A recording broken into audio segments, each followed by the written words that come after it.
Willis, I'm going to tell y'all a Trey and Gomer story. This story was requested by Trey's wife. I got some pictures I'm going to put in the comments. They might be funnier than the story is. But years ago, me and Trey was working together on the same crew, and we had a pole to set in the backyard. Now, this place might have been nice years ago, but when we was there, it was a growed-up mess. Fence coming in the driveway. Used to have little pastures on each side.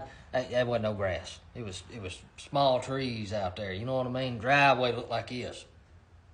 Anyhow, he went in there in a bucket, and I come behind him with that digger truck with a pole headache, and I'm trying not to tear the world down. You know what thing hung out yonder? I finally managed to get up the driveway there and got out of the truck, and he said, Gomer, did you see the sign? Like, sign for what? He goes, down there at the end of the driveway. I said, I ain't seen no sign. He goes, son, it was a 4x8 sheet of plywood down there painted white. I said, well, what did it say? He goes, free Shetland pony and a donkey. I looked around. I said, Trey, it might have been years ago. I said, but ain't no telling how old that sign is. I said, they ain't here now. He said, well, I tell you what, I'm going to go tell her the power's going to be off, and I'll ask her if she still got them. I said, well, go for it. He went up there, talked to the old lady. He come back, and he said, she still got them, Gomer. And I thought, where are they at? You couldn't see nothing. And I said, well, all right. And I said, well, Trey, what are we going to do with them? He goes, son, we'll carry them home. I'll break him some with guns. We'll carry them to horse sales. Split the money.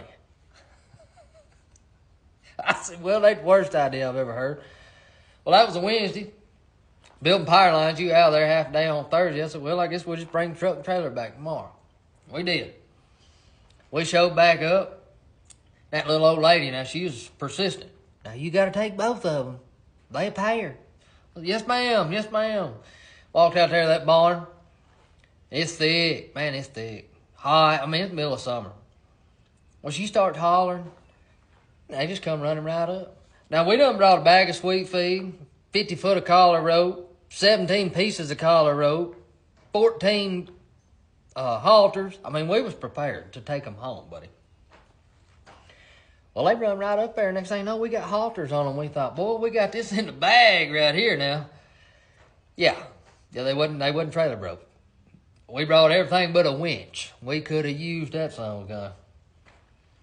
We got them all haltered up there, and he said, well, which one you gonna start with, Gomer? I said, well, let's try that Shetland pony out first, see how hard he is. I think the only reason we got him on the trailer so fast is because Trey might have weighed about as much as he did. We hurled his tail up there in the nose of that trailer. I looked at him, I said, well, that wasn't the hardest thing I've ever done, but it wasn't the easiest either. I said, that Jenny's quite a bit bigger. He said, we'll get her on there. Well, you know, we got her right there at the edge of the trailer, and her feet were glued.